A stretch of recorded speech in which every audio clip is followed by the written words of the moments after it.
آج ہم نجاستوں کے حوالے سے مطالعہ فرمائیں گے۔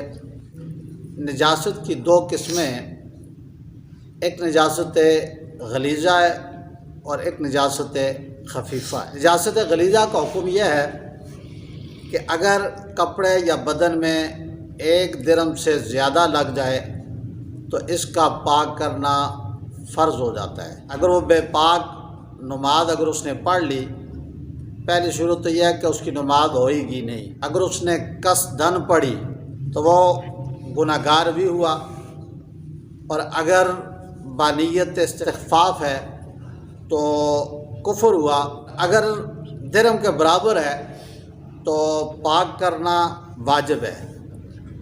بے پاک اگر اس نے نماز پڑھی تو یہ مکروہ تحریمی ہوئی، یعنی ایسی نماز کا اعادہ واجب ہے۔ اور قصداً پڑھی تو گناہ گار بھی ہوا، اور اگر درہم سے کم ہے تو پھر اس کو پاک کرنا سنت ہے۔ بے پاک کیے نماز پڑھی، نماز تو ہو جائے گی لیکن خلاف سنت ہوگا، اس کا اعادہ زیادہ بہتر ہے۔ اب اگر نجاست گاری ہے، یہ درہم کے برابر یا کم یا زیادہ کے معنی یہ ہیں کہ وزن میں اس کے برابر کم یا زیادہ ہو۔ درہم کا وزن شریعت میں 4.5 ماشے اور زکوٰۃ میں 3 ماشا رتی ہے، اور اگر پتلی ہو پھر اس سے درہم سے مراد اس کی لمبائی اور چوڑائی مراد ہوگی، اور شریعت نے اس کی مقدار ہتھیلی کی گہرائی کے برابر بتائی ہے۔ یہ ہتھیلی جو ہے وہ خوب پھیلا کر آپ اس طرح رکھیں گے اور اس پر آستہ سے پانی ڈالیں گے حتیٰ کہ وہ گرنے نہ پائے۔ جتنا پانی انسان کی ہتھیلی پر اس طرح کرنے کے بعد رک جائے گا، وہ مقدار ہے درہم کی۔ اگر اس سے زیادہ ہوگی تو پھر نماز نہیں ہوگی، اگر اتنی مقدار کی ہوگی تو پھر اس میں اجازت ہوگی۔ نجس تیل ہے، کپڑے پر گرا اور اس وقت وہ درہم کے برابر نہیں تھا، لیکن تیل چونکہ آہستہ آہستہ پھیلتا ہے، اب وہ بعد میں درہم کے برابر ہو گیا، تو اس میں علماء کا اختلاف ہے۔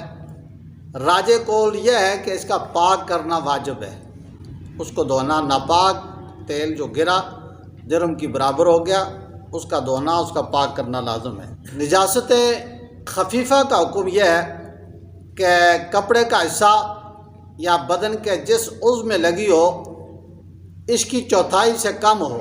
مثلا دامن میں نجاست خفیفہ لگی ہے تو دامن کی چوتھائی سے کم ہو۔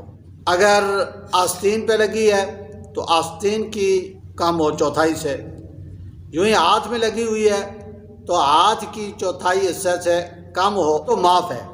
اگر اس سے کم ہونے سے نماز ہو جائے گی، اور اگر پوری چوتھائی میں ہے تو پھر اس سے نماز نہیں ہوگی، پھر اس کا اعادہ ضروری ہے۔ نجاست خفیفہ اور غلیظہ کے جو الگ الگ حکم بتائے گئے ہیں، یہ اسی وقت ہیں کہ بدن یا کپڑا میں لگے، اور اگر کسی پتلی چیز جیسے پانی ہے یا سرکہ ہے اس میں گرے تو چاہے وہ نجاست غلیظہ ہے یا چاہے وہ نجاست خفیفہ ہے، اس سے سارے کا سارا پانی ناپاک ہو جائے گا، وہ پاک نہیں رہے گا، اگرچہ ایک قطرہ ہی کی کیوں نہ گرے، جب تک وہ پتلی چیز حد کثرت پر یعنی دا در دا نہ ہو، 10 ہاتھ ادھر اور 10 ہاتھ ادھر، اگر اتنی زیادہ اس کی لمبائی اور چوڑائی تو پھر تو اس کا حکم دوسرا ہوگا، وہ آگے جا کر بیان ہوگا، لیکن اس سے کم ہے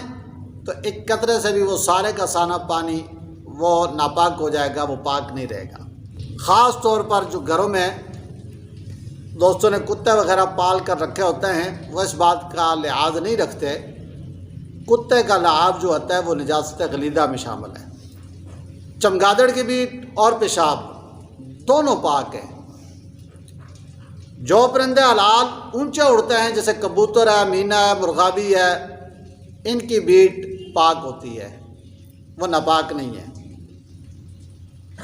نجاست غلیظہ خفیفہ میں مل جائے تو سارے کا سارا نجاست غلیظہ بن جائے گا۔ اللہم صلی علی سیدنا و مولانا محمد و علی آل سیدنا و مولانا محمد مبارک وسلم۔ آمین.